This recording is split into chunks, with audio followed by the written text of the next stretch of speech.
तो आज हम क्या करेंगे, रिडक्स का पार्ट पढ़ेंगे। तो रिडक्स का पहले मैं थ्योरी वाला पार्ट निकालता हूँ, देन उससे कुछ एग्जांपल्स करेंगे हम्म। हम। तो यहाँ पर ओके। तो रिडक्स को देखो, जैसे हमने अभी कॉन्टेक्स्ट तक पढ़ा है, कॉन्टेक्स्ट को पढ़ने के बाद अब हम सीधा आ जाएंगे रिडक्स में। इसका भी मेन काम क्या होता है, स्टेट को मैनेज करने के लिए होता है। इसमें क्या करते हैं, हम एक स्टोर को बनाते हैं, उससे रिलेटेड कुछ एक्शंस हम्म। परफॉर्म कराएंगे। जो रिड्यूसर हुक पढ़ा था हमने, उस पार्ट को बनाएंगे। रिड्यूसर हुक में क्या होता है, सारे लॉजिक होते हैं। फिर डिस्पैच मेथड से क्या करते हैं, उसको ट्रांसफर करते हैं जहां पर भी हमें यूज करना होगा।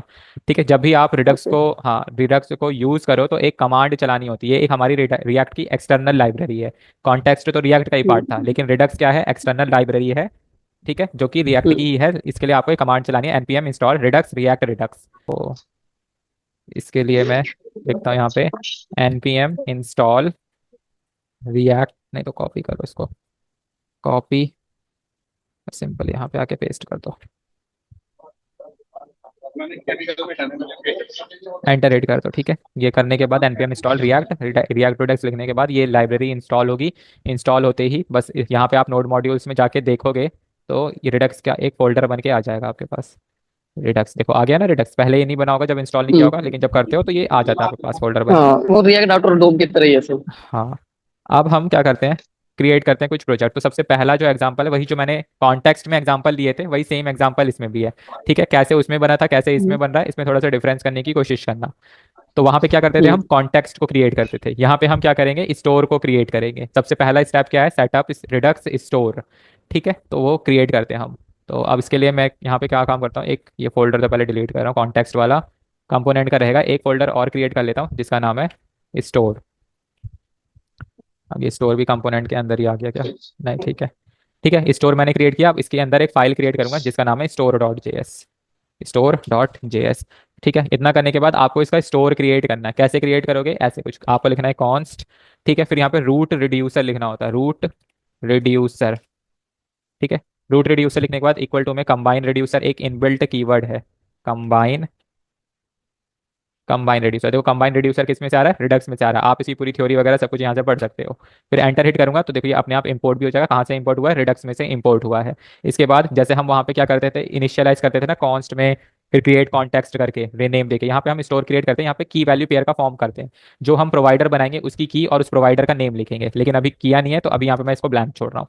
फिर एक कॉन्स्ट लेंगे, स्टोर नाम का एक वेरिएबल क्रिएट कर रहा हूँ, जिसमें मैंने क्या किया, क्रिएट स्टोर, ये लिखना है मुझे, क्रिएट स्टोर। ठीक है, देखो क्रिएट स्टोर ये पार्ट मेरे पास आ जाए। अब देखो ये कटा हुआ क्यों आ रहा है, क्योंकि ये जो हमारा रिडक्स है ना, रिडक्स, ये आउटडेटेड हो चुका है। इसकी जगह एक दूसरा पार्ट आया जिसको हम रिडक्स टूल किट कहते हैं। तो वो भी चीज़ मैं बताऊंगा, बट पहले अभी थोड़ा एक पुराने वर्जन का देख लो ताकि आप उस चीज़ से भी फैमिलियर रहो। जो प्रोजेक्ट होगा वो मैं आपको रिडक्स टूल किट के थ्रू बता दूंगा। क्रिएट स्टोर किया मैंने। इसके अंदर मुझे क्या डालना होगा, रिड्यूसर, रूट रिड्यूसर जो भी आप यहाँ पे यूज़ करोगे। अब इसके अंदर की वैल्यू डालेंगे जब उसका हम वो पार्ट क्रिएट कर लेंगे, रिड्यूसर वाला पार्ट। अब इतना करने के बाद अब आपको इसको दूसरी जगह यूज़ भी करना होगा, तो एक्सपोर्ट डिफॉल्ट यूज करो, जिसमें अंदर आपको स्टोर यूज करना है। ठीक है, तो इससे आप अपने स्टोर वाले को कहीं भी ट्रांसफर करा पाओगे। अब ये पार्ट हो गया, अब आपको क्या करना है, इसी का रिड्यूसर कंपोनेंट बनाना है। ठीक है, तो यहाँ पे आता है रिड्यूसर और यहाँ पे लिखो ऑथ रिड्यूसर डॉट जेएस। ये किया, आर ए एफ सी को यहाँ पे मैं लूंगा। ठीक है, अब ऑथ रिड्यूसर मैंने यहाँ पे ले लिया। ऑथ रिड्यूसर जैसे ही आप लोगे ना, यहाँ पे क्या करना है, स्टेट लेनी है आपको, स्टेट। ठीक है, स्टेट के अंदर इक्वल टू लोगे, इसके अंदर एक इनिशियल स्टेट लोगे। चलो अभी छोड़, पहले क्रिएट कर लेते हैं वो सारी चीज़ें। सबसे पहले देखो आपको क्या करना होगा, जब भी आप इस चीज़ को यूज़ करो, आपकी आपकी इनिशियल स्टेट होनी चाहिए। उसमें भी होती थी, यहाँ पे भी क्रिएट करनी पड़ेगी। इनिशियल स्टेट नाम का एक वेरिएबल क्रिएट कर रहा हूँ, इनिशियल स्टेट इक्वल टू, यहाँ पे कर्ली ब्रैकेट्स, और यहाँ पे मैं इज ऑथेंटिकेटेड नाम का की क्रिएट कर रहा हूँ, ऑथेंटिकेटेड। ठीक है, इसके अंदर मैं क्या स्टोर कर रहा हूँ फिलहाल, इसके अंदर मैं फॉल्स वैल्यू स्टोर कर रहा हूँ। ठीक है, यानी ऑथेंटिकेटेड की वैल्यू मेरी फिलहाल के लिए फॉल्स है। एक और क्रिएट कर रहा हूँ यूजर, यानी जो यूजर मिलेगा, इसमें भी मैं इनिशियल वैल्यू नल डाल रहा हूँ। ठीक है, तो ये दो मैंने की क्रिएट करी है। अब यहाँ पे रिड्यूसर में क्या करूंगा, इसके बेस पे सारे लॉजिक डालूंगा। तो ऑथेंटिकेशन सिस्टम में क्या क्या चीज़ें इंपॉर्टेंट होती है, किस किस के लॉजिक हमें बनाने पड़ेंगे, लॉग इन लॉग आउट, दो ही चीज़ तो होगी, है ना। तो यहाँ पे स्टेट ले रहा हूँ मैं। ठीक है, स्टेट लेने के बाद स्टेट के अंदर मैं यहाँ पे डिफाइन करूंगा कि क्या क्या चीज़ें मुझे चाहिए। तो एक तो इनिशियल स्टेट चाहिए। ठीक है, और फिर क्या चाहिए होगा, उसका एक्शन चाहिए। अब एक्शन कहाँ से आएगा, इस रिड्यूसर के अंदर आएगा जब हम इसकी सारी चीज़ें बनाएंगे। तो यहाँ पे आओ, स्विच स्टेटमेंट बनाते हैं। रिड्यूसर में हमेशा हम स्विच स्टेटमेंट का ही यूज करते हैं। तो यहाँ पे वही एक्शन लूंगा, ठीक है, और उसका टाइप लूंगा। टाइप कहाँ पे आ जाएगा, जब हम डिस्पैच कीवर्ड का यूज करेंगे टाइप में वो डालेंगे तो वहां पे टाइप आता है हमारे पास। अब इसके अंदर मैं केस क्रिएट कर रहा हूँ, तो केस पहला क्रिएट कर रहा हूँ कौन सा, लॉगिन का। लॉगिन, ठीक है। इस लॉगिन पे मुझे क्या आउटपुट चाहिए वो आपको यूज करना पड़ेगा, यानी यहाँ पे मैंने रिटर्न कीवर्ड का यूज किया और उसका लॉजिक परफॉर्म करा दो। क्या, कि जो भी मेरी स्टेट की वैल्यू होगी, स्टेट की वैल्यू तो होगी ही, फिर कॉमा लगा के सेकंड इज ऑथेंटिकेटेड में क्या कर दोगे, इज ऑथेंटिकेटेड। इज ऑथेंटिकेटेड को मैं ट्रू कर दूंगा, ठीक है, अगर लॉगिन होता है तो। इज ऑथेंटिकेटेड को ट्रू कर दूंगा और यूजर कीवर्ड के अंदर क्या आ जाएगा आपके पास, कुछ डेटा आ जाएगा जिसके लिए आपको लिखना पड़ता है एक्शन डॉट पेलोड, ठीक है। इससे आपका जो डेटा होगा वो लोड हो जाएगा वहां पे, फिर कॉमा लगा देना है। फिर यहाँ पे वापस आओ, सेकंड केस क्रिएट करेंगे हम। केस लिखो, केस में इस बार कौन सा केस है, लॉग आउट, ठीक है। लॉग आउट लिया, अब लॉग आउट में मेरे को रिटर्न करना है कुछ। रिटर्न क्या करोगे, सबसे पहले तो वही प्रीवियस स्टेट जो भी होगी, स्टेट, स्टेट को रिटर्न करोगे। फिर क्या करोगे, इज ऑथेंटिकेटेड में यहाँ पे क्या होगा, फॉल्स, ठीक है। इज ऑथेंटिकेटेड में यहाँ पे मैं फॉल्स डाल दूंगा और यूजर के अंदर क्या आ जाएगी, वही इनिशियल स्टेट वाली वैल्यू जो कि नल है, ठीक है। तो यहाँ पे मैं नल डाल दूंगा। बस इतना काम करने के बाद ये अब यहाँ पे दो केसेस बन गए, एक डिफॉल्ट केस और बना लो, डिफॉल्ट। और डिफॉल्ट में मैं क्या काम कर दूंगा, रिटर्न करा दूंगा अपनी नॉर्म स्टेट को, बस, ठीक है। तो ये मेरा ऑथ रिड्यूसर यहाँ पे रेडी हो गया है। और यहाँ पे रिटर्न का तो कुछ पार्ट होगा नहीं तो मैं इसको यहाँ से हटा रहा हूँ, ठीक है। यहाँ पे एक्सपोर्ट डिफॉल्ट ऑथ रिड्यूसर मैंने कर लिया, तो सारी फंक्शनैलिटी मैंने इसके अंदर ऐड कर लिया। अब यहाँ पे आओ स्टोर में, अब देखो ये मेरा ऑथ रिड्यूसर रेडी हो गया है। इस कीवर्ड का भी ये नहीं यूज करना तो इसे भी हटा दो। अब स्टोर में आते हैं। अब इस यहाँ पे देखो जो रिड्यूसर मैंने क्रिएट किया हुआ है उसके लिए मेरे को की जनरेट करनी है जिसका नाम है ऑथ रख रहा हूँ। फिर उस रिड्यूसर को मेरे को कॉल करना पड़ेगा, यहाँ पे ऑथ रिड्यूसर मतलब इंपोर्ट कराना पड़ेगा। जैसे ही करोगे वो पार्ट इंपोर्ट भी हो जाएगा आपका। अब इसमें और दूसरे स्टोर बनाओगे तो उसकी दूसरी की जनरेट करो, उसका प्रोवाइडर कंपोनेंट बनाओ और यहाँ पे इसी स्टोर के अंदर ऐड करते रहो। तो अभी नेक्स्ट एग्जांपल लिखेंगे तो मैं इसी के अंदर ऐड करूंगा, अलग से कोई स्टोर नहीं बनाऊंगा क्योंकि बाकी सारी चीजें सेम ही रहती हैं, ठीक है। इतना करने के बाद नेक्स्ट पार्ट देखो, मेरा सेटअप कर लिया स्टोर को और देखो स्टोर में रिड्यूसर पार्ट भी आता ही है, बेशक हम उसका कंपोनेंट अलग बनाते हैं लेकिन वो स्टोर का ही पार्ट होता है। फिर आते हैं यहाँ पे देखो डायरेक्टली हम ऐप डॉट जेएस में नहीं जाते, हम कहाँ पे जाते हैं, अपने इंडेक्स डॉट जेएस पे।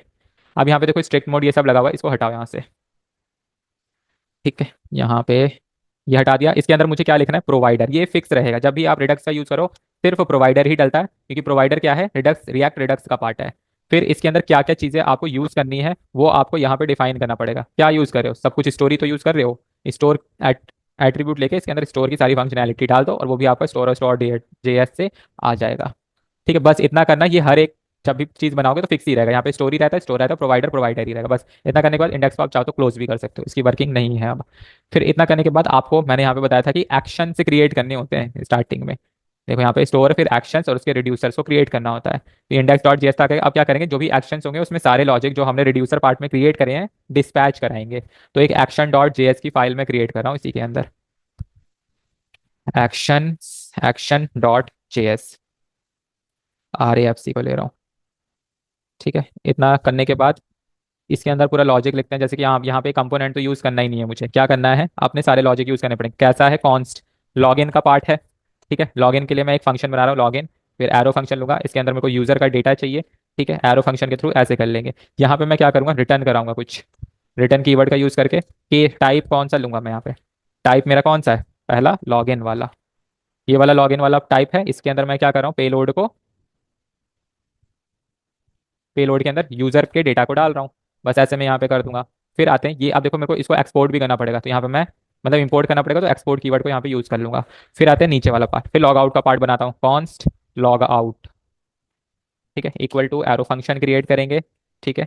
इसके अंदर मुझे कुछ नहीं चाहिए तो यहाँ पे रिटर्न कीवर्ड का यूज करके इसके बिहाफ पे मैं क्या कर रहा हूँ, टाइप लूंगा मैं यहाँ पे। टाइप मेरा यहाँ पे कौन सा होगा, लॉग आउट होगा, ठीक है। लॉग आउट में मैं, ठीक है, पेलोड में मुझे कुछ करना ही नहीं है तो यहाँ पे मैं पेलोड कीवर्ड को लूंगा ही नहीं, ठीक है। तो ये मेरा लॉग आउट का पार्ट बन जाएगा। लॉग आउट सही है, एक मिनट, लॉग आउट मैंने ऐसे ही लिखा है।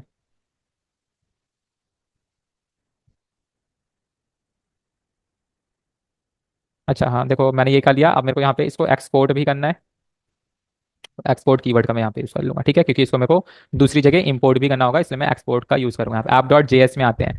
ऐप डॉट जेएस में आके सबसे पहले अब देखो मेरे को सारे एक्शंस को डिस्पैच करना है, मैंने सब टाइप वाइप सब कुछ बना लिया है, उसका फंक्शन भी उस फंक्शन के अंदर उसे डाल भी दिया है। अब यहाँ पे आओ अपने ऐप डॉट जेएस में, क्या करना है, app dot use selector to get state. हम क्या करेंगे, एक यूज सिलेक्टर होकर का यूज करेंगे ताकि अपनी सारी स्टेट को गेट कर सके। तो यहाँ पे आपका पूरा का पूरा लॉजिक होगा, कैसे लिखोगे, यहाँ पे आओ।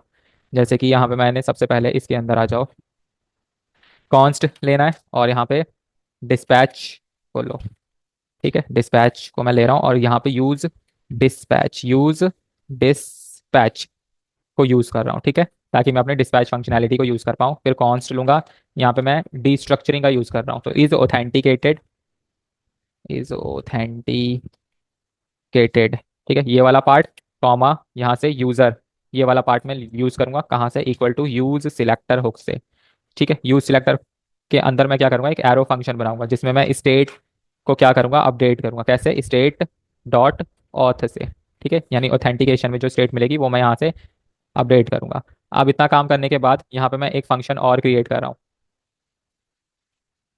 Handle log in. ठीक है, इक्वल टू एरो फंक्शन बना रहा हूँ।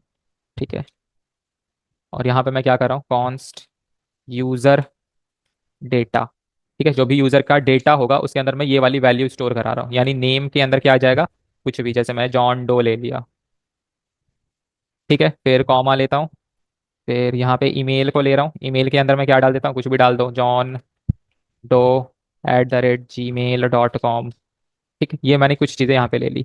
अब आते हैं अपने नेक्स्ट वाले पार्ट में। इसमें मुझे क्या करना है, डिस्पैच का यूज़ करना है। ठीक है, डिस्पैच में मैं क्या यूज़ करूँगा, लॉगिन फंक्शनैलिटी को। ठीक है, लॉगिन को यूज़ किया, इंपोर्ट भी होना चाहिए वो स्टोर में से। और इसमें क्या यूज़ करोगे, यूज़र डेटा। ठीक है, यूज़र डेटा को मैंने यहाँ पे यूज़ कर लिया। अब ये तो मेरा हैंडल लॉगिन हो गया। ऐसे ही क्या करो, लॉग आउट के लिए बना दो, const handle log out out equal to, यहाँ पे एरो फंक्शन को ले रहा हूँ और इस एरो फंक्शन के अंदर डिस्पैच करूंगा किसको, मैं लॉग आउट वाले पार्ट को।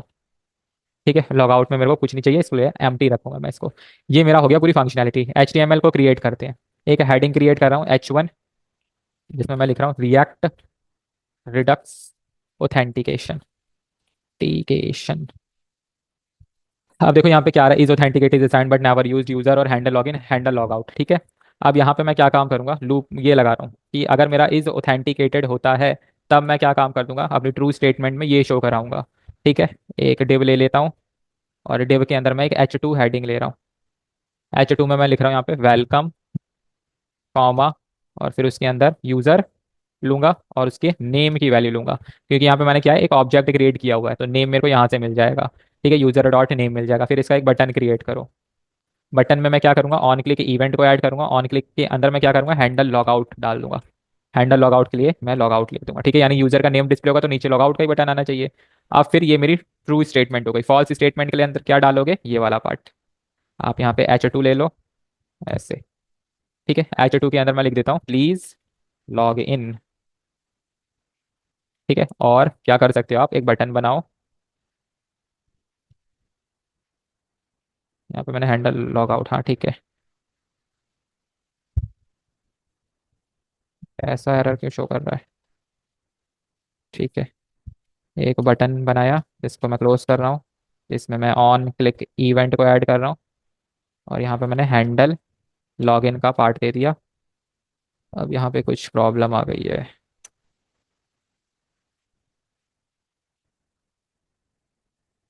अभी तक ये सब ठीक है। ठीक है, यहाँ पे मैंने बटन लिया है, यहाँ पे कॉलन लगाया, क्वेश्चन मार्क लगाया मैंने यहाँ पे। ठीक है, ये वाला स्कोप यहाँ पे जाके खत्म हो रहा है। फिर इसके अंदर मैं क्या काम करूँगा, अच्छा हाँ, एक डिव नहीं लिया था ना मैंने इसमें। ठीक है, डिव लेके अब सही हो जाएगा।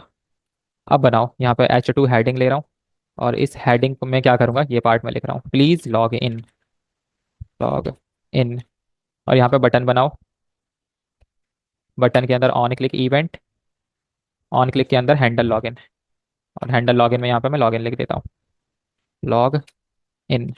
ठीक है, ये पूरा पार्ट मेरा यहाँ पे कुछ ऐसे हो जाएगा। तो ये मेरा पूरा ऐप डॉट जेएस में बना हुआ। आउटपुट चेक करते हैं, तो यहाँ पे मैं देखूंगा तो ये पूरा पार्ट कुछ इस तरीके से विजिबल हो रहा है। ठीक है, प्लीज लॉगिन का ऑप्शन आ रहा है, लॉगिन पे क्लिक करूंगा, देखो वेलकम जॉन डो आ जाएगा जो कि आपने आसान किया। लॉग आउट पे क्लिक करोगे तो प्लीज लॉगिन।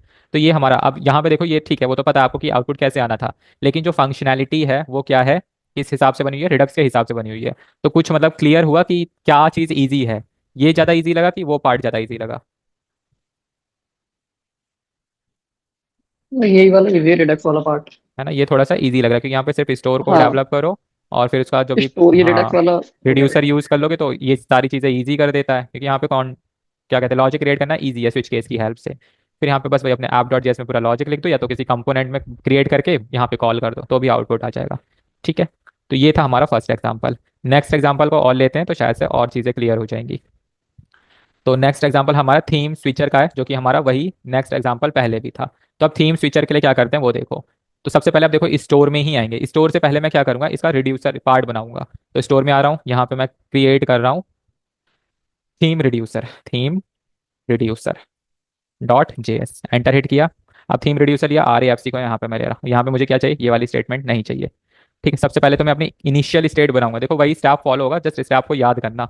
इनिशियल स्टेट, फिर यहाँ पे इक्वल टू लूंगा और इक्वल टू में यहाँ पे मुझे क्या करना है, एक इनिशियल स्टेट ऐड करनी है ऑब्जेक्ट फॉर्म में। तो क्या होगा, थीम की वर्ड ले रहा हूँ जिसके अंदर मैं क्या डाल दे रहा हूँ, लाइट, LIGHT, लाइट डाल, ये मेरी क्या होगी, डिफॉल्ट थीम का पार्ट हो गया, लाइट मिलेगा ही मिलेगा आपको। अब आते हैं अपने थीम रिड्यूसर वाले कंपोनेंट में जिसमें आपको स्टेटमेंट्स ऐड करनी है। यहाँ पे मेरे को रिटर्न कीवर्ड की जरूरत नहीं है तो यहाँ पे मैं हटा देता हूँ, स्विच स्टेटमेंट यूज करूंगा। ठीक है, स्विच स्टेटमेंट में एक्शन डॉट टाइप लेना होता है, तो यहाँ पे मैंने वही लिया, एक्शन डॉट टाइप ले लिया। फिर यहाँ पे क्या काम करूंगा, स्विच केस, स्विच, अच्छा स्विच तो ले लिया ना, केस क्रिएट करेंगे। ठीक है, केस पहला क्रिएट कर रहा हूँ तो यहाँ पे टॉगल, उस केस का नाम दे रहा हूँ मैं टॉगल अंडरस्कोर थीम। ठीक है, टॉगल थीम का मैंने यहाँ पे यूज कर लिया। अब फिर इसका लॉजिक लिखेंगे कि इस जब ये केस मेरे को मिले तो मेरे को क्या चीज़ रिटर्न हो। तो रिटर्न में मैं क्या करता हूँ, देखो डॉट डॉट डॉट स्टेट, ये तो आपको मिलेगी जो स्टेट होगी, फिर कॉमा लग, स्टेट, फिर कॉमा लगा के आपको क्या करना है, जो थीम की कीवर्ड होगी उसको इस तरीके से अपडेट करना है, यानी स्टेट डॉट थीम। ठीक है, state dot theme equal to अगर लाइट हुई, ठीक है, तब उस केस में मैं क्वेश्चन यहाँ पे टर्नरी ऑपरेटर की हेल्प से डार्क कर दूंगा। ठीक है, अदरवाइज लाइट कर दूंगा। ठीक है, ये तो कंटेंट के लिए है, कलर के लिए अभी हम लिखेंगे। अब ये मेरी एक एक ही केस बनेगा इसमें, अब एक डिफॉल्ट केस और बना लो। तो डिफॉल्ट में मैं क्या डाल दूंगा, रिटर्न करा दूंगा स्टेट को ही।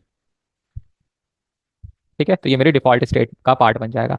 इंडेक्स डॉट जेएस में क्या करोगे, कुछ इंडेक्स डॉट जेएस में आपको कुछ नहीं करना, सिर्फ ऐसी प्रोवाइडर रख के स्टोर वगैरह सब ऐसे यूज करना है। बस देख लेना वो प्रॉपरली क्या हो, इंपोर्ट हो जाए।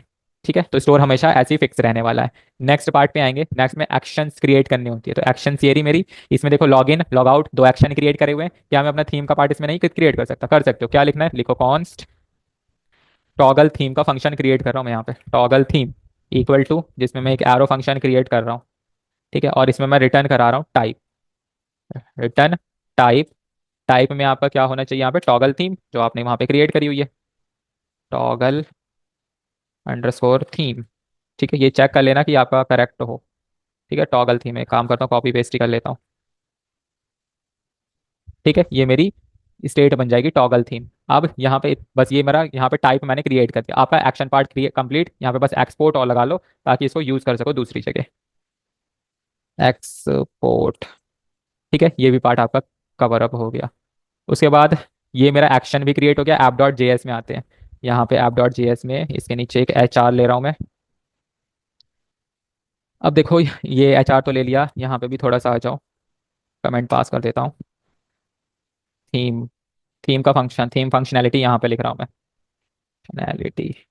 ठीक है, तो क्या लिखना होगा, सबसे पहले तो देखो कॉन्स्ट डिस्पैच को आपको यूज करना है। अगर डिस्पैच को यूज करो, यूज डिस्पैच, ये लाइन तो फिक्स ही रहेगी यहाँ पर। फिर आप उसमें जो जो चीज़ें यूज कर रहे हो वो भी यहाँ पे डिफाइन कर दो, जैसे कि कॉन्स्ट लेना है, जैसे यहाँ पे किया है ना आपने, कॉन्स्ट लेके ये सारी चीज़ें यूज सिलेक्टर से ये सब किया है, ऐसे यहाँ पे करना है। क्या करोगे, कॉन्स्ट लेके थीम ले लो, थीम एक वेरिएबल जिसके अंदर आपको यूज सिलेक्टर का यूज करना है। और यूज सिलेक्टर के अंदर क्या करोगे, एक एरो फंक्शन क्रिएट करना है जिसमें स्टेट से आप क्या करोगे, स्टेट, स्टेट डॉट थीम, जो थीम की जो स्टेट होगी, फिर यहाँ पे डॉट थीम यूज करूँ, यानी कीवर्ड को मैं वहाँ पे यूज करूँगा। ठीक है, चलो यहाँ पे आओ वापस, ऐप डॉट जेएस। ये पार्ट लिखने के बाद आपको एक हैंडल टॉगल थीम का भी पार्ट बनाना है, फंक्शन बनाना है, const handle toggle theme equal to, यहाँ पे एरो फंक्शन लेंगे जिसमें मैं क्या कर रहा हूँ, डिस्पैच का यूज कर रहा हूँ। डिस्पैच में यहाँ पे क्या यूज करूंगा, टॉगल थीम की फंक्शनैलिटी जो आपने बनाई हुई थी। ठीक है, और यहाँ पे जस्ट कॉल कर लो, तो ये भी पार्ट आपका हो जाएगा। अब नीचे आते हैं, यहाँ पे अपना HTML पार्ट क्रिएट करो, कॉन्स्ट, कॉन्स्ट नहीं लेना यहाँ पे, चलो यहाँ पे HTML के लिए, पर यहाँ पे देखो जो भी आप फंक्शनैलिटी बिल्ड करना चाहते हो उसके लिए मैं CSS लिख रहा हूँ। तो जैसे मैंने आपको एक इंटरनल सीएसएस लिखनी बताई थी ना, तो उसी तरीके से कुछ सीएसएस लिख रहा हूँ यहाँ पे। ऐप स्टाइल नाम का एक वेरिएबल क्रिएट कर रहा हूँ और अपनी सीएसएस लिख रहा हूँ कुछ इस तरीके से। ठीक है, क्या लिखना है सबसे पहले तो बैकग्राउंड कलर, बैकग्राउंड कलर। ठीक है, बैकग्राउंड कलर में मैं क्या, अगर बैकग्राउंड कलर में मेरे को थीम इक्वल टू क्या मिल जाती है, लाइट, LIGHT, तब उस केस में मैं क्या कर दूंगा, क्वेश्चन मार्क बाहर, तब उस केस में मैं ये वाला पार्ट डाल दूंगा, यानी हैशटैग FFFFF, ये हमारा वाइट कलर का कोड होता है। फिर कॉलन, फिर यहाँ पे हैशटैग डाल देता हूँ डार्क कलर का कोड, जो कि ये डाल देता हूँ। ठीक है, फिर ये हो गया बैकग्राउंड के लिए। फिर ऐसे आते हैं कलर के लिए। कलर में अगर थीम इक्वल टू मेरी क्या हो गई, लाइट हुई, LIGHT लाइट, तब उस केस में मैं क्या कर दूंगा, ये वाला कलर कोड डाल दूंगा, यानी हैशटैग लाइट में मेरे को डार्क कलर चाहिए होगा तो मैंने डार्क कलर का कोड डाल दिया, और लाइट में मेरे डार्क में मेरे को व्हाइट कलर कलर चाहिए होगा तो मैं यहाँ पे व्हाइट कलर डाल देता हूँ, हैशटैग FFFFF, ये डाल देता हूँ। अब यहाँ पे एरर आ रहा है क्योंकि यहाँ पे कॉमा नहीं लिया है। ठीक है, फिर नीचे आओ, यहाँ पे और कुछ भी क्रिएट कर लो, जैसे हाइट वगैरह क्रिएट करनी है तो कर सकते हो, तो हाइट क्रिएट कर लो। हाइट में यहाँ पे दे देता हूँ 100 VH। ठीक है, 100 VH का मतलब कि एक व्यू पॉइंट हाइट जो भी आपको दिखाई देती है स्क्रीन पे वो। फिर कॉमा, फिर यहाँ पे मैं डिस्प्ले फ्लैक्स का यूज़ कर रहा हूँ, डिस्प्ले फ्लैक्स, फ्लैक्स। फिर नेक्स्ट जस्टिफाई कंटेंट का यूज़ करो,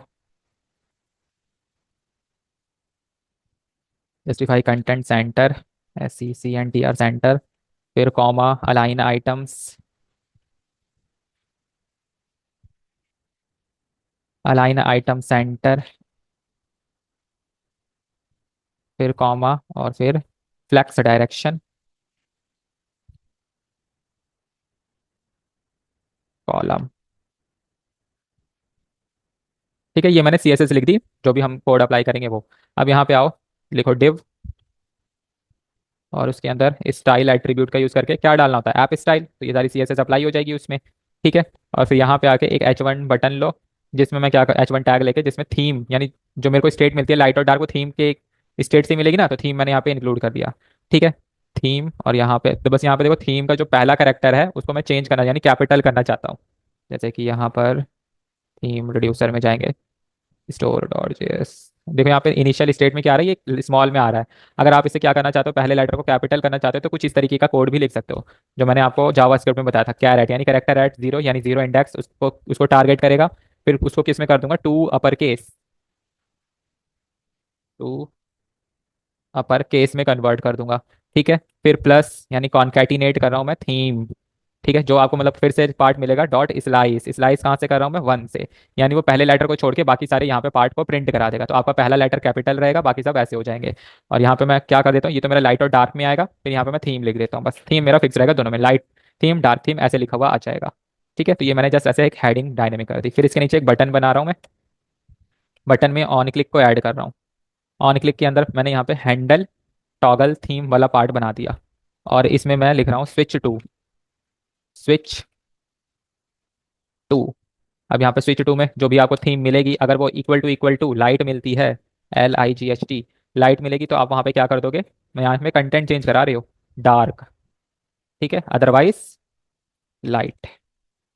ठीक है, तो ये पार्ट आप ऐसे कर दोगे, बस काम कंप्लीट। आउटपुट देखते हैं। अब यहाँ पे cannot read properties of undefined reading theme, यहाँ पे कुछ प्रॉब्लम आ रही है, state dot theme undefined reading theme,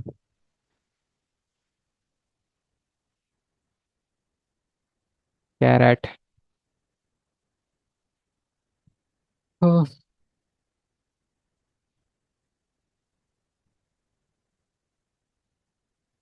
state में मैंने स्टेट डॉट थीम ले ली। मतलब यहाँ पे दो थीम का मतलब, यहाँ पे देखो थोड़ी सी कोड रीडेबिलिटी का एरर है यहाँ पे।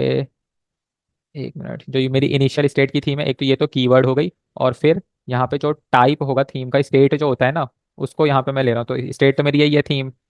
एक मिनट, वही चेक कर रहा हूँ क्या प्रॉब्लम आ रही है। ये तो रिड्यूसर वाला पार्ट है, इसे क्लोज कर रहा हूँ। एक्शन में toggle theme, type toggle theme है। ठीक है,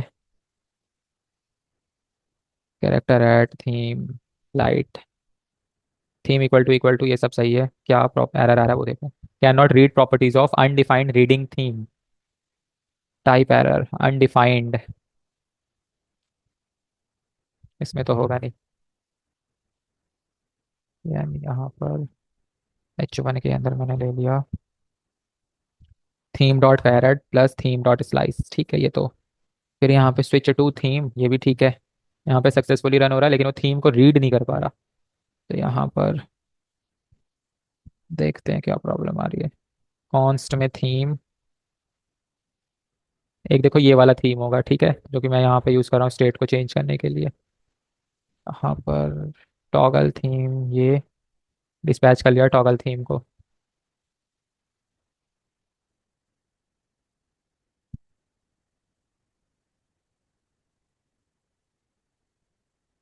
चलो छोड़ो, इसमें तो पता लगेगा नहीं, मैं वैसे ही पूछ पता करता हूँ।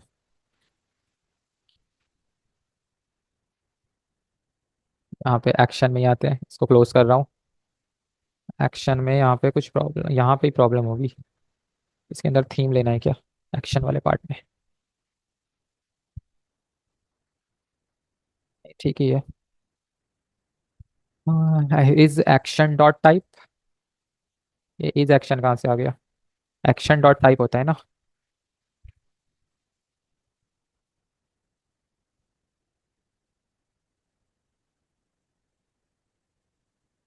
नहीं आ रहा, अभी भी आ रहा है, आ रहा है।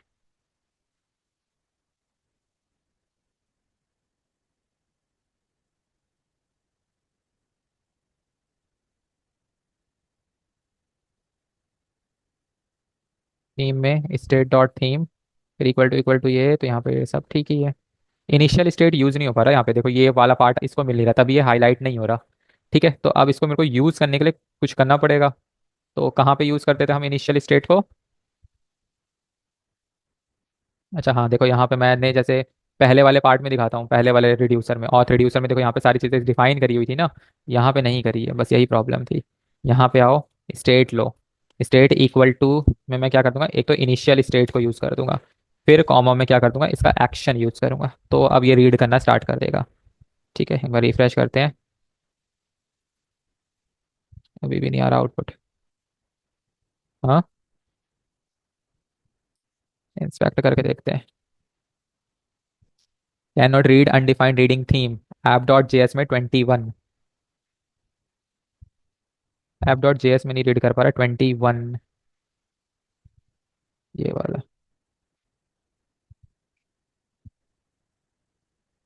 कह रहा है प्रॉब्लम आ जाएगा।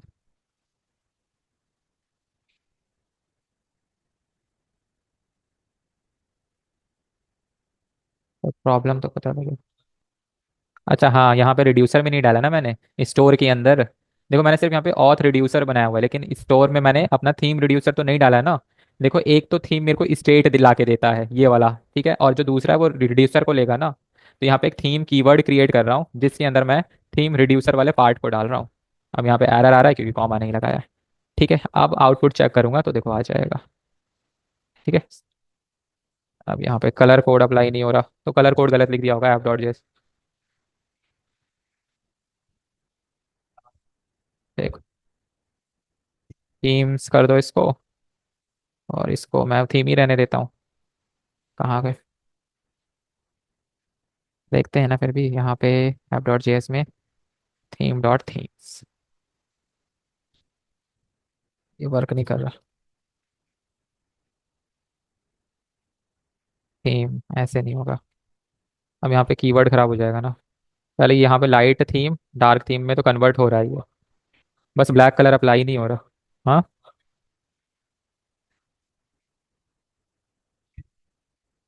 वही देख रहा हूँ मैं। और कुछ भी होगा, पहले रुको यहाँ पे देखता हूँ मैं। कलर कोड कहाँ पे? अच्छा ये गलत हो गया ना, नहीं 60 डालने हैं ना वो। ठीक है, तो ये अब अप्लाई हो गया, देखो पूरे उस पर अप्लाई हुआ है।